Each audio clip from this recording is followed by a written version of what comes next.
Hello and welcome to Bazaar Morning Call. I'm Prashant, with me my colleague Sonia and Nigel. Getting closer and closer to the end of the week and getting closer to Sonia's holiday as well, right? Sonia? Yeah. Getting closer to all of our holidays towards the end of the year, guys. We'll Come see more cheerful Sonia than usual today. No, I'm cheering because of the game yesterday, Wow. Japan, Germany. I missed it. But apparently it was a good game, right? It was spectacular. And it was amazing to see those guys. It's the second upset after what happened with Saudi Arabia. It was just phenomenal. And Japan has been winning hearts, right? We were talking about this yesterday as to how even when it was not their game, after the game got over, the Japanese folk went and cleaned up the entire stadium. And they did it once again. I mean, these little things really are so heartwarming. I think, Sonia, you kept it as an open-ended question yesterday, right? Will this upset come about? And I couldn't believe my eyes, because even in the second half, the kind of fight that the Japanese were putting in was spectacular. Even when they were 1-0 down and they scored 2 goals, the quality of Asian football, yet again, amazing. Prashant, years ago, you would never imagine a European or a Latin America team being challenged by an Asian team. We've done it twice in 2 days. Wow. Actually, in all sports, right? Not just football, but across the board. You're absolutely right. By the way, what about Belgium, Canada? That as well, right? 1-0. That was 1-0. Yesterday was a washout for me. But I want to show my kids the players cleaning up the stadium. Some inspiration to clean up after them. So, you wish. Let's just look at the markets, because we've seen some large moves, big moves, right? So you got the FOMC minutes, which show that a slower pace of rate increases are coming. So that's point number 1. And we'll discuss this in some more detail a little later. Equities are higher, yields are lower. That is point number 2. Equities are not up that much, 1% or so, but the yield plunge is quite large. The dollar consequently is lower. So those are the big global cues. SGX Nifty futures will come up on your screen. They're up, indicating a 85 point upside. 18,338 is where that is at. Basically, it'll take us back to, with that kind of a level, it'll take us right back to the 61.8% retracement of the recent fall that we had seen.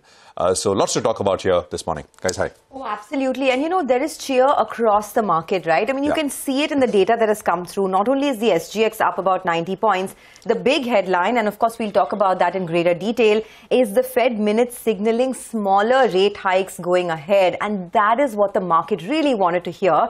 The fact that perhaps, the central bank is now seeing some progress in the fight against inflation and may not need to get more aggressive in terms of rate hikes. And that's something that the bulls will take with both hands today. Adding to that, of course, is the further fall that we've seen in crude prices, which is positive for markets. So all of this put together, I think, is going to be a handsome rally today. Now, if you look at the other cues, the US markets are closed later today for Thanksgiving, so no cues coming in from there. But for our own markets, it's been the 4th day of selling by FIIs, although the quantum is not as high as what we've seen in the last couple of days. But yes, almost 4,000 crores of selling in the last 4 days, so just keep that on your radar. Remember, the range for this market has been 18,000 to 18,300. Would be interesting to see if this news flow could take the market above that range, and that's something that perhaps I'm looking at. Let's see how it plays out. But Prashant, that's the big cue, right? I mean, we were hoping, or at least the bulls were hoping, that at some point that pivot would come. And you're smelling it now in the FOMC minutes. I don't know if we'd call it a pivot, Sonia, but slower pace definitely, right?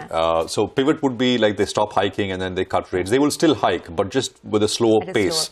So there are 2 things to note. One is that, and this is the key critical line from the FOMC minutes, and I'm going to quote it, a substantial majority of participants judge that a slowing in the pace of increase would soon be appropriate.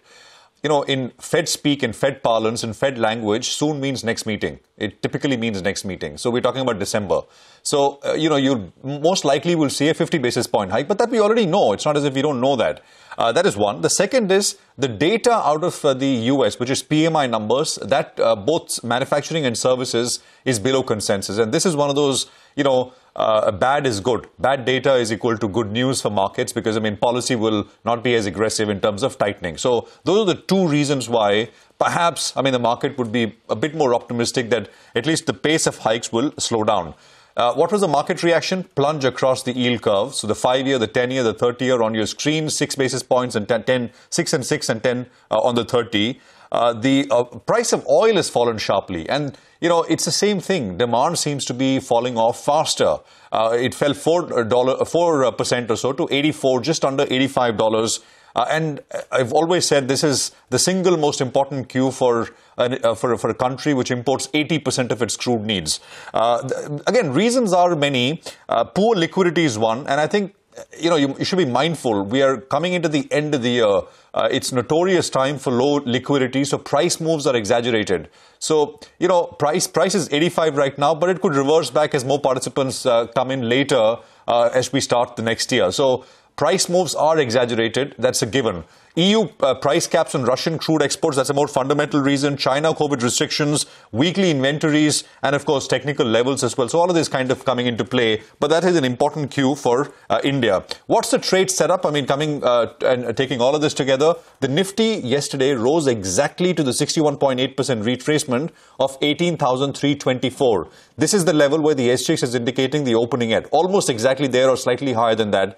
So we hit this level and cooled off. So that would be the first level to stay and keep your head above for bulk of the session. The bulls would want to do it if they want to go any higher, if they have a chance to go higher. So that's the level to kind of take out and stay above. On the downside, I would still say the big one is the 20-day moving average, which is also moving up at about 18,139. I mean, it's not very far away. It was far away with the market coming up. That's also been pulled higher.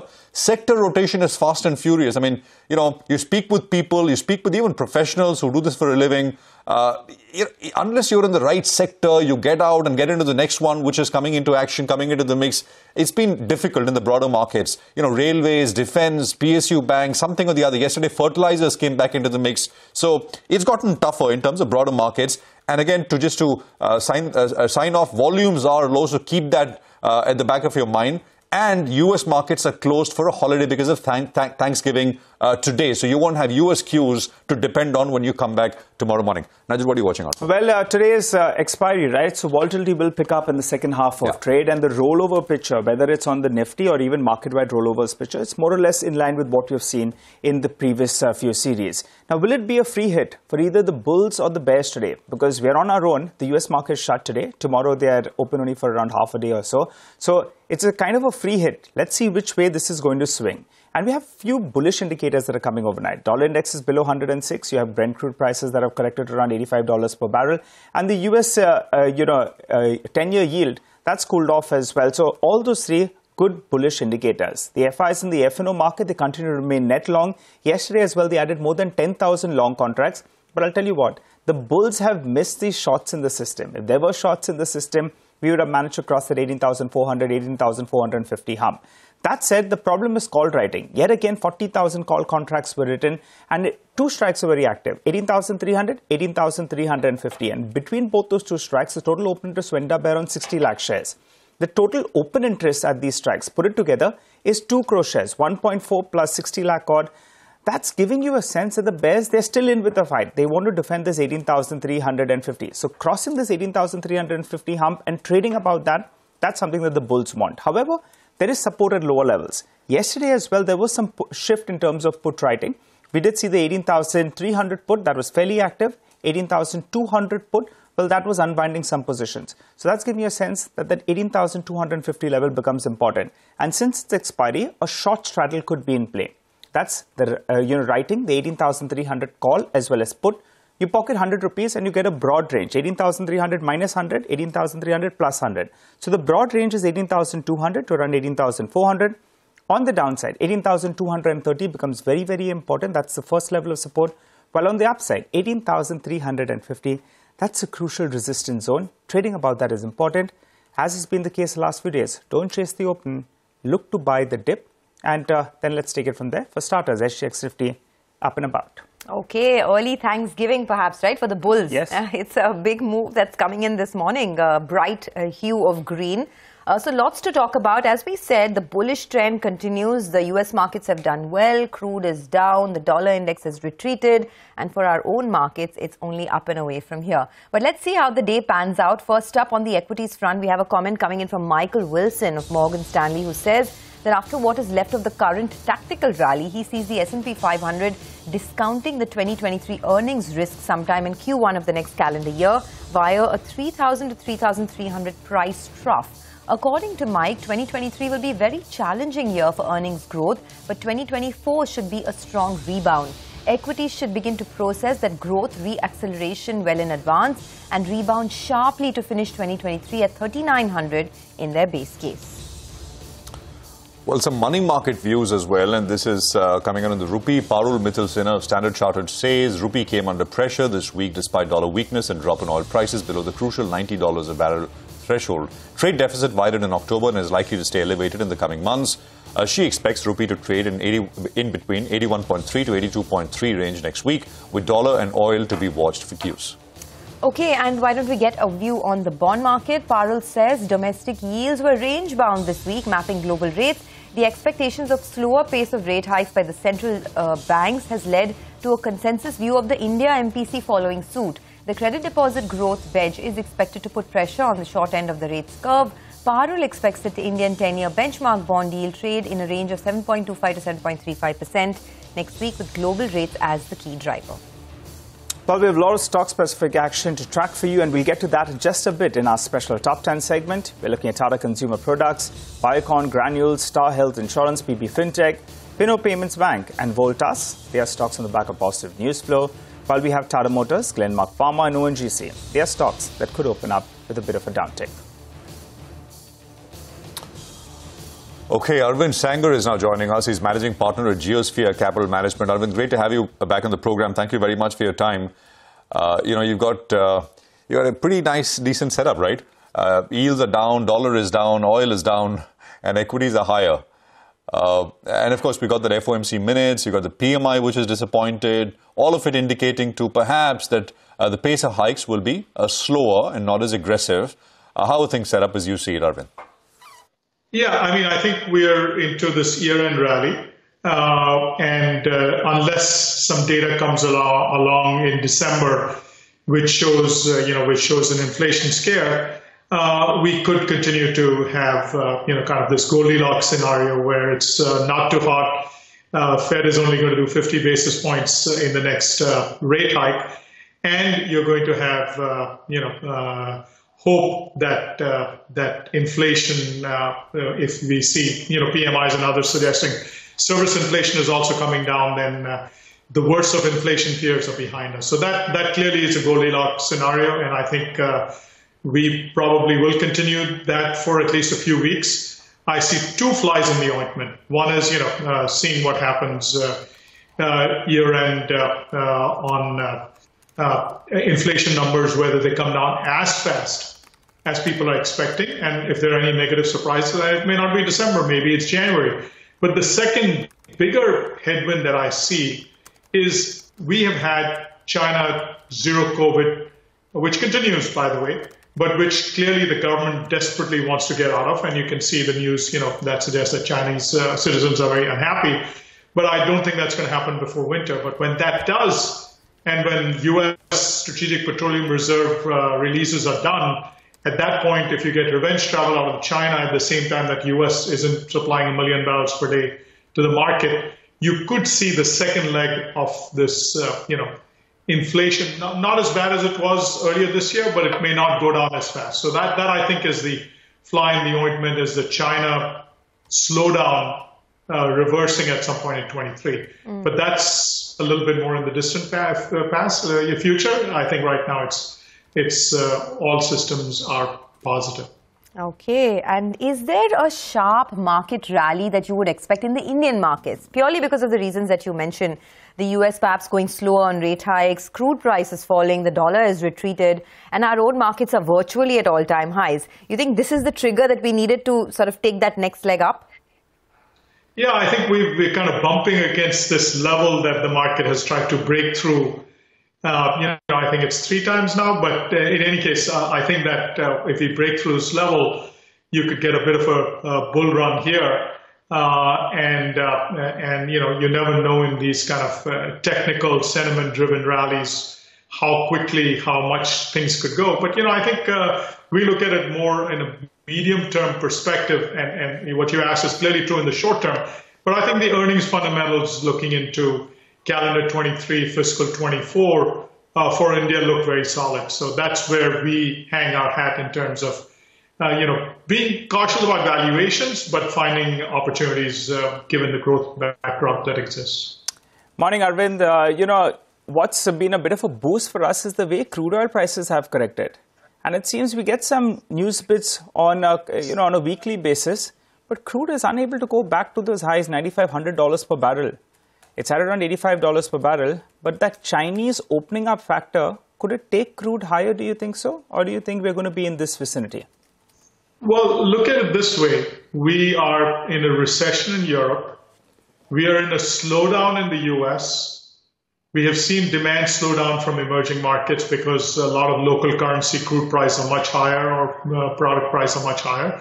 And crude can't go below 85. I think that's the part that we're not recognizing, that the crude market is at extremely high lows compared to any historical economic slowdown. Therefore, I would worry not about crude being a benign story, but what happens when, if the recession does abate, if demand does come back, and China, certainly from zero COVID, we know that when that goes, there's going to be a huge amount of revenge travel. So I think all the bias on crude is on the upside, not on the downside, given that the U.S. has been sitting on, the Strategic Petroleum Reserve release, which has kept a lid on crude prices, and that ends at the end of this year. And President Biden has already said that, around 70 or below on WTI they will buy. WTI is 75, so we've got a put from the U.S. government. We've got, OPEC, which is willing to defend low 80s on Brent. And we have China, whose demand is missing in action because of severe lockdowns. That's the second highest demand in the world. So I would say that crude in 23 is much more risk to the upside than anything that's, unless you're predicting that we're going to get a nasty recession, which I don't think anybody's predicting in this market hope trade. So I think that all the bias in crude is on the upside. No, got that. And I think on the 4th or 5th, there is an OPEC meeting as well, right? And they may cut, not hike output, as that Wall Street Journal story reported earlier in the week. Arvind, you mentioned China and there are all these restrictions on all this, but isn't this kind of natural? Because is the direction clear of reopening? And there will be these intermittent kind of closures and restrictions, but is the direction, in your opinion, clear? It's one to reopen the economy over the next many months. Absolutely. It's very clear that they've come out with this, I forget, it was a 20-point program or whatever to try to correct things. The problem they have is they're still working on an mRNA vaccine. Their own vaccine is not that effective. And they're also stockpiling some, drugs to be able to, antivirals to be able to deal with it. So I think they're moving in that direction.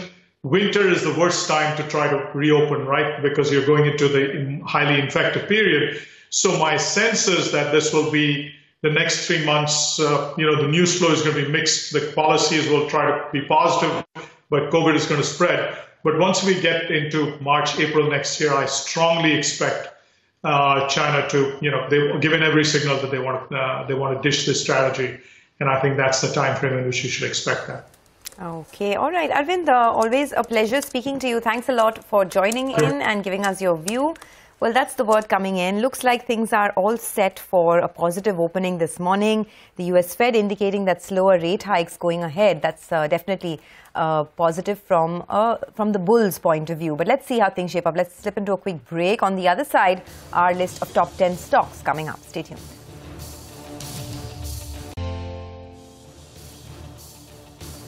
Welcome back to Bazaar Morning Call. So this morning, right, the bulls are going to have it. They're tightening their grip on the market and looks like it's going to be a big opening. But there are some stocks that may not participate in this rally, and we'll tell you about one such stock. Tata Motors is what I'm looking at this morning. Now, the China COVID cases are on the rise, and we've hit record highs in terms of cases in China, right, at almost 30,000.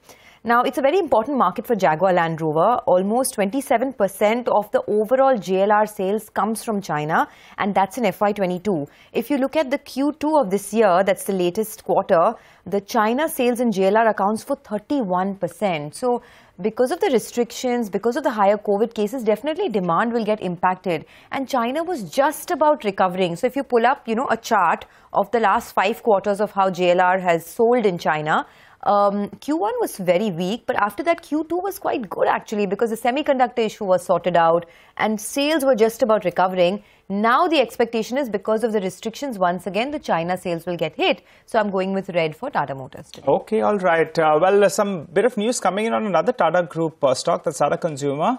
Mangalam, go ahead. Well, the news that we have, and these are news reports, it looks like an iconic deal. Tata Consumer buying Bisleri. There were murmurs of that before, but now it looks like a done deal, primarily because the report gives a valuation of almost 6,000 to 7,000 crores to the deal. But importantly, it quotes Ramesh Chauhan, quoted as saying that the Tata Group will nurture and take care of it even better. So that appears that it's a done deal, even though there hasn't been any formal announcement from the Tata Group itself or the Bisleri Group. The current management of the Bisleri Group will continue with the Tatas for 2 years. That's part of the deal as reported. But remember, Tata Consumer has been active in the water space through Himalayan as well as the Tata Water Plus portfolios. Packaged drinking water is a 20,000 crore market, with nearly 60% of which unorganized. And Bisleri out there is an iconic brand, has over 30% market share, but importantly has a lot of mind share as well. We have written to Tata Consumer. We're awaiting their response. But just a fortnight ago, I had this conversation with Sunil D'Souza. He kept a tight lip on this one, but did not rule out any possibilities of acquisition in the water portfolio. You've not shied away from a lot of acquisitions. There is word that you're on the prowl for Bisleri. Is that true? Mangalam, the big thing is in India, anything that happens in the M&A space lands up on the Tata tables, either at Bombay House or here. And it doesn't take too long for people to put in a little bit of spice and blow it up, even if they heard a whiff of something, right? So we are looking at all opportunities, but I wouldn't comment on anything specifically. So this was just a whiff that came, and there wasn't much spice to it and all of that and stuff, right? I just leave it at I wouldn't comment on it, right? So we're on a strong wicket organically. We will look at all inorganic opportunities as well. I mean, that will be an iconic acquisition, iconic brand, well known, and needs little by way of a push if they get that brand under their fold. Tata Consumer in focus. Well, pharmaceutical stocks next in focus. Ekta is here with a list and what to watch out for. Ekta, hi, morning.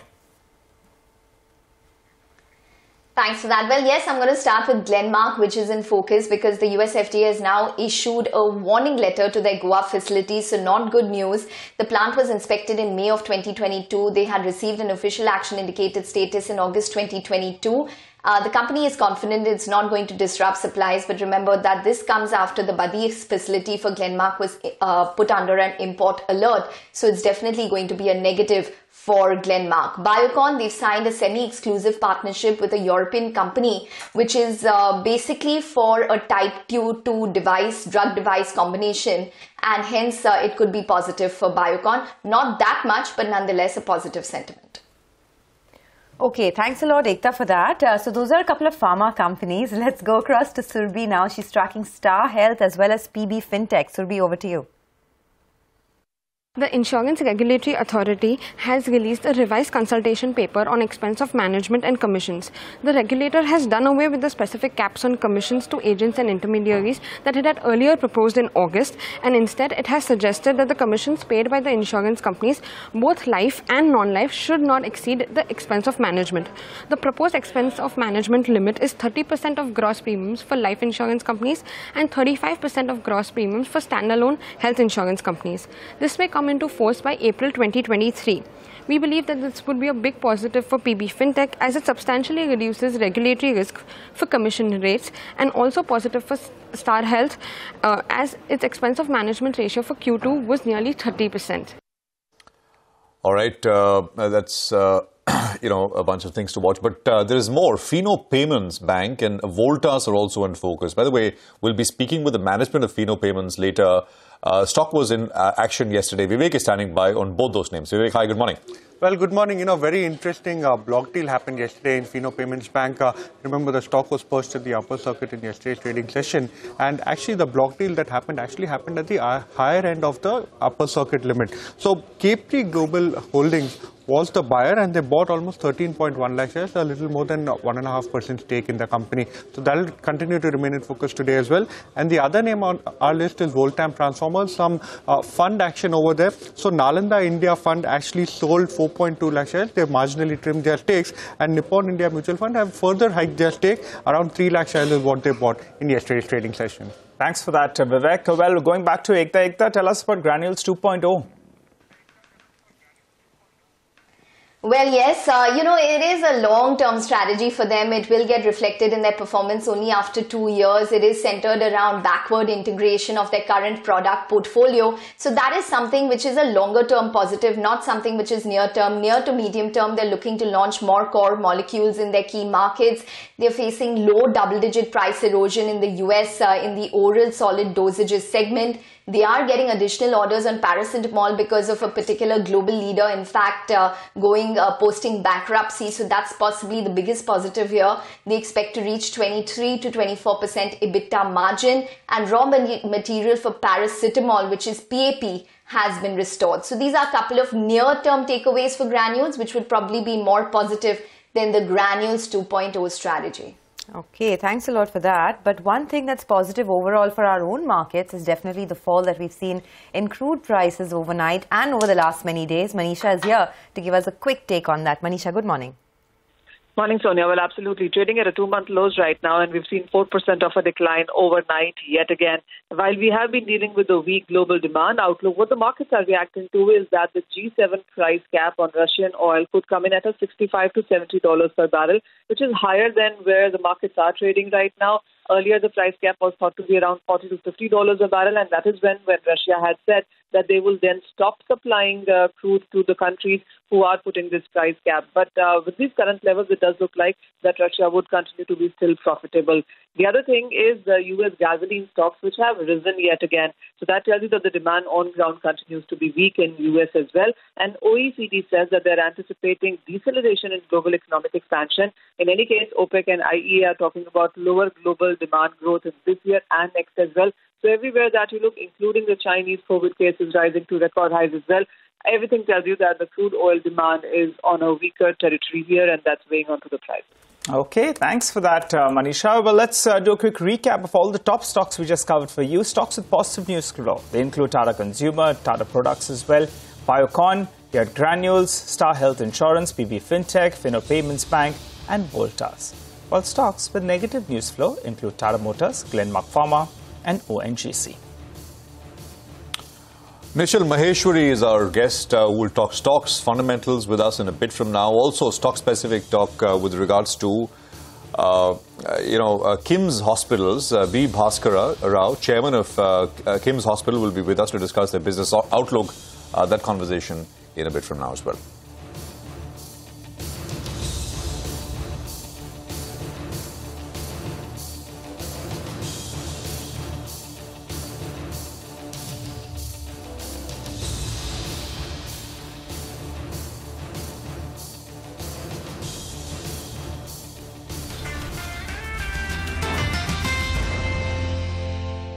Welcome back. Hope you're having a good morning. Well, the SGX 50 is suggesting that the bulls are going to have it good, at least at the start. But as we've been seeing the last few days, these gap ups, they get sold into. And a better strategy would be re-entry at some point of time. So let's see how that goes. For the time being, let's discuss some stocks. We have Nishal Maheshwari, CEO at Institutional Equities and Advisory at Centrum Broking, who joins in. Hi, Nishal. Good morning. Well, Nishal, let's talk about the Tata Group first up. Now, reports are indicating that Bisleri could be taken up by them. The rough valuation that they're suggesting is around 7,000 crores. I was looking at some rough math. The revenues are around 2,500 crores. Profitability was around 220 crores or thereabouts. So it appears if this is the valuation, if the deal is going to happen, it'll happen at around 2.5 times price to sales or around 27 times price to earnings. What's your take on the stock? Morning, Nigel. I think a couple of things out here, basically, if the deal goes through. Obviously, one is consolidation within the industry. Obviously, Bisleri is the largest player, and then we have Aquafina, and thereafter there are smaller brands. But I think Tata will become obviously the largest player in the bottled water market. And as far as valuation is concerned, I think it's a fair number, basically. I don't think so. Tata's, if the numbers are right, they have paid very aggressively. If the numbers both on the top line as well as the profitability is there, I don't think so. Tata's have paid aggressively for this. And with the consolidation, I think they can increase the market dramatically from here. So I think it's a good acquisition basically for Tata.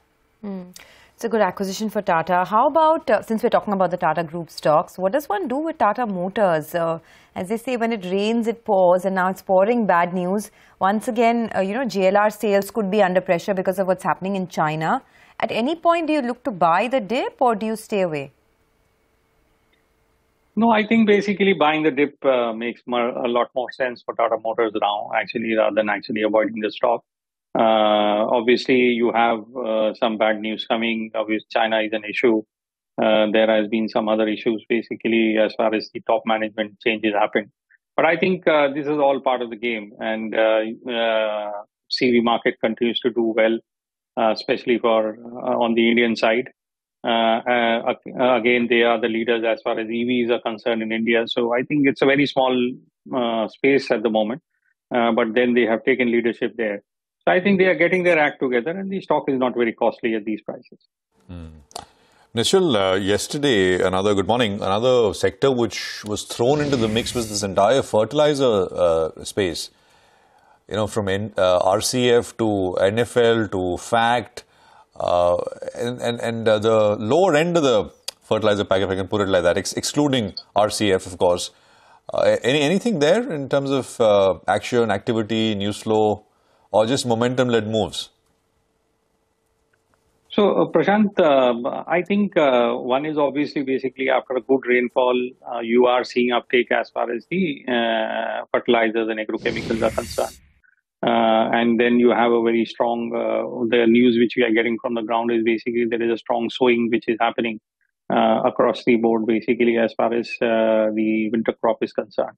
So I think more to do with that, but specifically why the PSU stocks have only run away and not the whole agrochemical pack, that needs to be looked at. So I believe it's largely shifting of one sector from the other, basically in PSUs is the flavor of the season after banks doing so well, defense doing so well. So I think people are figuring out basically what next, and possibly fertilizer pack. Obviously, these are positive as far as fertilizers are concerned. Unless there is some policy change which the market is expecting, I'm not aware of that at the moment. Okay. We'll talk about the fertilizer space in greater detail in a while. There's a new IPO in the agrochemical space as well, Dharmaj Crop Guard, that opens on Monday. So maybe there's some buzz ahead of that. But more on that in a bit. Let's now shift gears. Nishal, just stay on. We have a management talk coming up, so I would request you to listen into that. The hospital space, Krishna Institute of Medical Sciences, or KIMS, is the first corporate on our radar.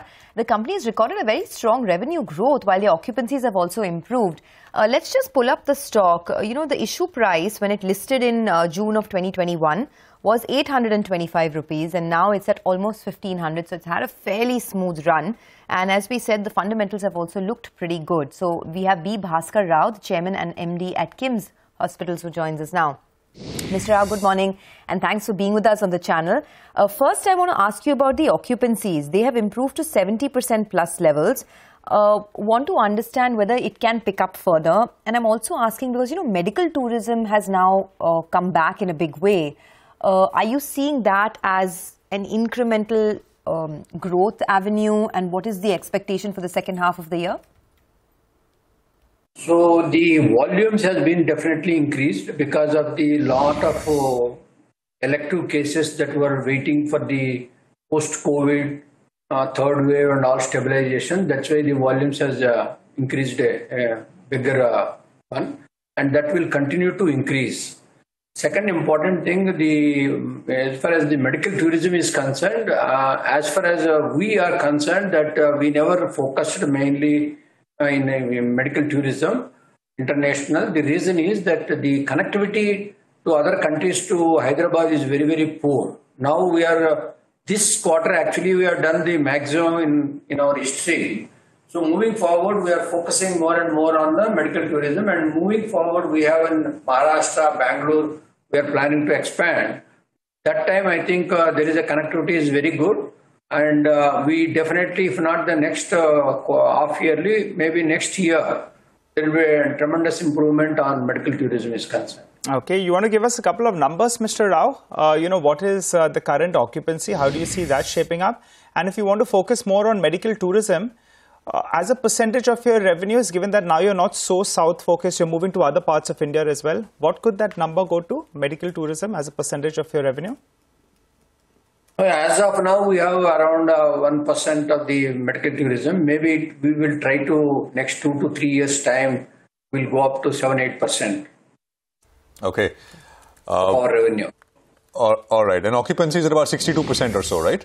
So the occupancy is continuously keep growing because what happens when we are operating beds are there. Right. As long as we touch to the 70-75% occupancy in the operating beds, and then we'll try to improvise the more number of beds to bring into the operations. Okay. So we'll be able to sustain the same thing. Right. Depending upon the need, we keep on increasing the beds. Right. Mr. Rao, 2 questions. One, you said from 1% you'd like to go up to 7-8% medical tourism, you mean foreign patients, right? From other countries? Yes, not international. Within... Yeah. Okay, international.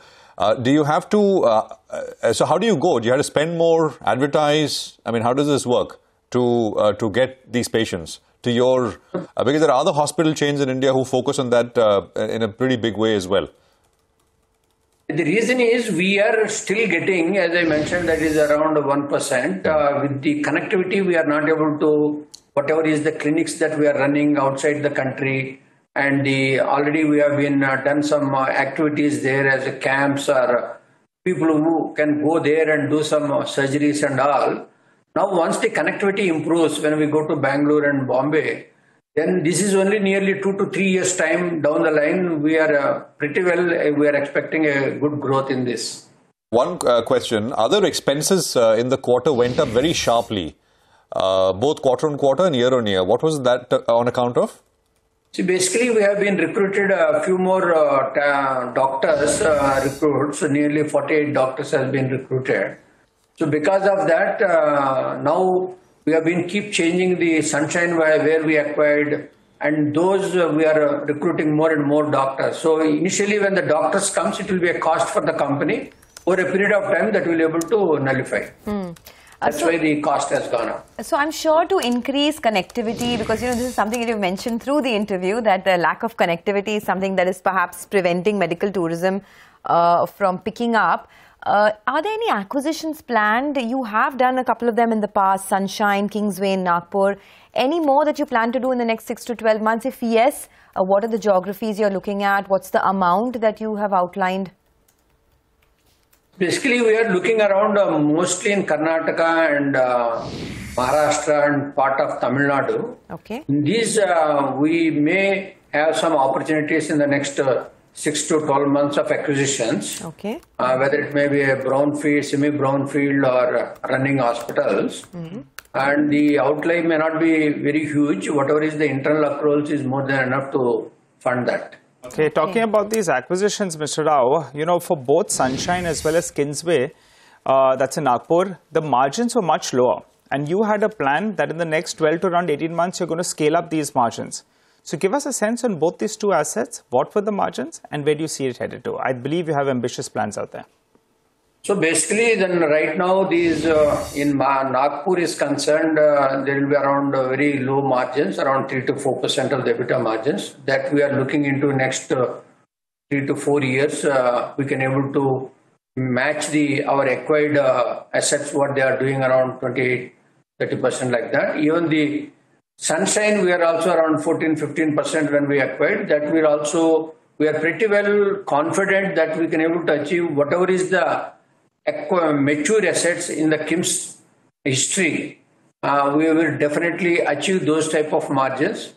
Unless before we acquire, we will be able to assess whether we can able to achieve by maturity these things or not. if we have the focus that we can able to achieve, then only we will acquire this. We are pretty confident that these two assets will come in next 2 to 3 years. The mature units, what the KIMS are doing at the moment. Okay, next 2 to 3 years. You said that you're looking to acquire something in Karnataka, Maharashtra and Tamil Nadu in the next 1 year itself. How many beds are you looking to add? Because I think in the first half you added a little over 950 beds. What is the plan over the next 1 to 2 years? And if everything goes smoothly, maybe another 600 to 700 beds. By when? By next 1 year. Okay, all right. Just final question, Mr. Rao, before we let you go. Your average revenue per occupied bed, that was hovering, I think, in the vicinity of around 29,000. And you have repeatedly said in this conversation that you're looking at, at different other operations or, more complex surgery, so to call it. Do you see this number moving up from around this 29,000 odd? It will definitely sustain that, and definitely year on year, because of the volume and the complex surgeries that is going to come, it will all very seasonal. And maybe slightly it can improve, because we are very, very conscious that we need to treat all the lowest socioeconomic, middle class and upper middle class. We don't focus mainly on the high-end surgical procedures. Also, we will be able to put a 3-tier system where our main focus is affordable quality care. So with that, I think there may be a slight increase, but not the figure. And we don't consider the ARPOBs and all those things is a very major important for us. We always consider that the volume growth. So once the volume comes and the ALOS brings down and the operation efficiency kicks in, the profit margins will be much, much better rather than the ARPOBs. All right. We'll leave it there, Mr. Rao, and well put, sir. Medical treatment for all socio-economic groups, not just the rich. Thank you very much for joining us, and good luck to you on the business going forward. All right, Nishal is still with us, and we've been sort of Nishal throwing sectors and stocks, etc. your way. I don't know if you have a view on hospitals as a space, and which one do you like? And then after that, do react to the continued move in the rail stocks. I mean, RVNL, IRCON, RailTel, all up sharply once again yesterday. So I think obviously hospitals, I think the management has enumerated it very clearly, saying that after the elective surgeries have come on board after the COVID situation, I think most hospitals have done really well, and at least for the next couple of quarters, you continue to see that. The only issue I see here is basically I think they are all very fairly priced, so one has to be very selective basically if one looks at. So my top pick still remains to be Apollo because of its diversification, multiple geographies, and the size basically, and their capex is largely behind them. So we continue to like Apollo there. As far as rail stocks are concerned, Prashant, I think largely a PSU story is still playing out everywhere. Yes, we are seeing a lot of capex being done by railways. And that is slowly, year after year, if you look at it, the capex has been going up as far as railways is concerned. And I think a good majority of that goes to its own companies. So definitely the order books for some of the railway companies must be up. We do not track any of them, so difficult to tell me basically which stock and why all these are moving up. But particularly for KIMS, any thoughts, Krishna Medical? Because, it's had a fair amount of a rally since listing, and the company is now looking for acquisitions in the next 6 to 12 months. They're looking to add about 600 to 700 beds. Is that a story that you like? Sorry, Sonia, we don't cover it. So, yes, it is interesting. Actually, there's no doubt about it. But to give you a fair whether to buy at these prices, given that we don't cover it, I don't want to comment on that. Okay, all right. Anishal, I just wanted to ask you about these insurance companies. What's your view out there, whether you're tracking it, whether it's Star Health or LIC as well? It came with so much of fanfare. sucked out a lot of liquidity, and those who got IPO shares, they won't be too happy. But there's some bit of a relief that's come because the IRDAI, they've released revised consultation paper on expenses of management as well as commissions. Any view on the space and LIC at these prices? Will you look at it? Yeah, definitely. I think LIC is an interesting play at these prices. Even at the IPO prices, we were positive at LIC actually, and it is much, as far as valuation is concerned, it is much cheaper than most of the other private sector plays. But the issue is happening in the sector is basically the growth. I think seems to be a bit slower than what the market was expecting. And then because of the COVID, you had too many of issues, especially as far as their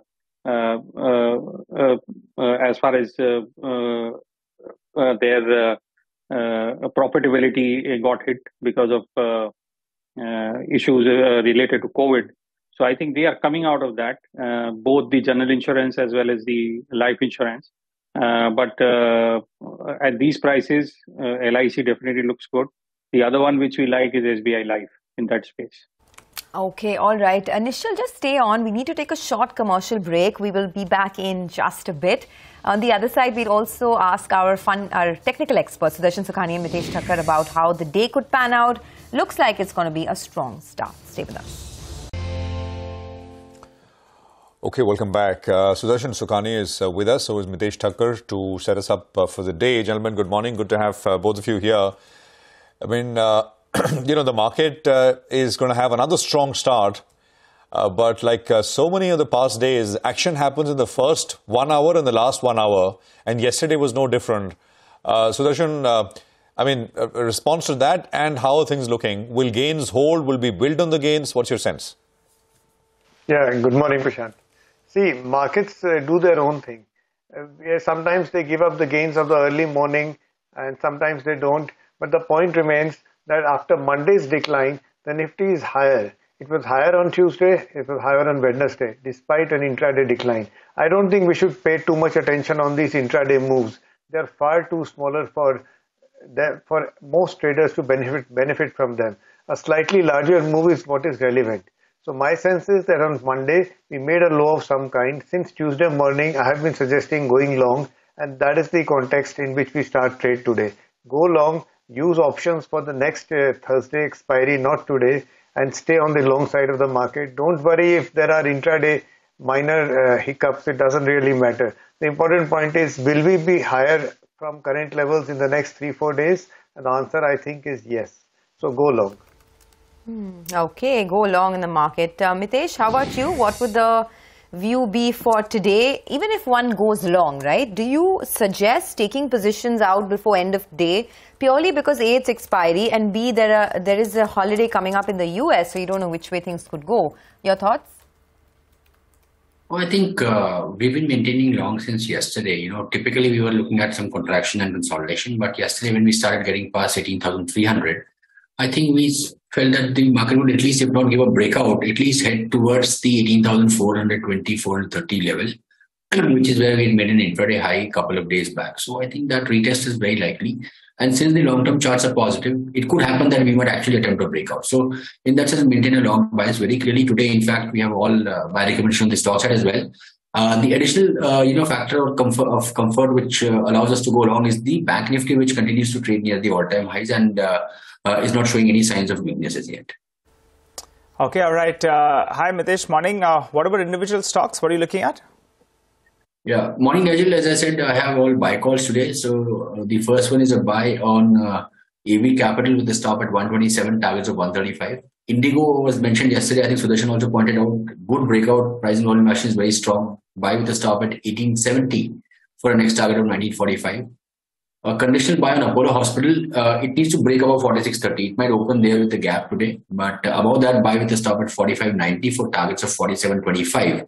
And HDFC Life is a buy with a stop at 5.40 for targets of 5.63. Sudarshan, how about you? Well, mostly buying. Granules is a buy. The stock has already had a decent rally. It's in a trading range. Normally, the trading range should resolve on the upside, given that the trend is up.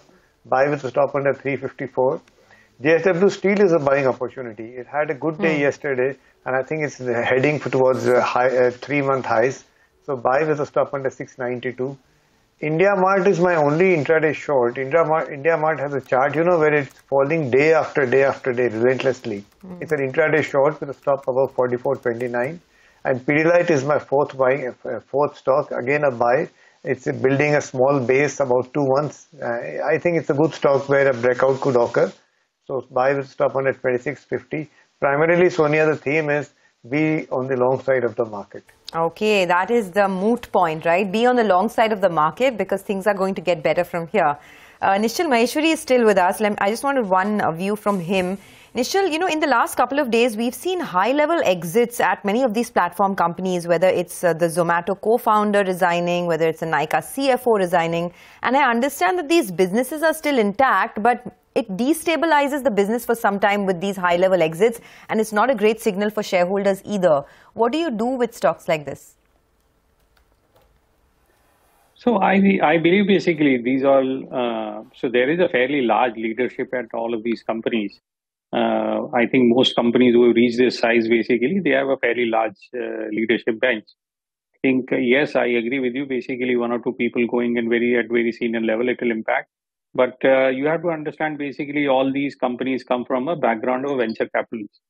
So these are people, basically, who are always looking at new opportunities. They may be mentoring a few other companies. So once they believe, basically, that they've reached a level, or the company has reached a level, basically, they want to move on. And I don't see any reason to be worried about this for these high-level exits, until unless there is something more, or they have highlighted something, or there is a whistleblower kind of a thing. Until that is there, basically, I don't see any reason to be worried about these moves. All right, Nishal, we'll leave it there. Thank you very much for your time. Good speaking with you, and have a good one. We'll come back and chat more later. Well, let's get in the management of NBCC. Okay, I think we'll have the management of NBCC join us on the other side. So let's take that break. We're back with our conversation in just a bit. We'll also be in time for the pre-open session, 5 minutes away. Stay with us.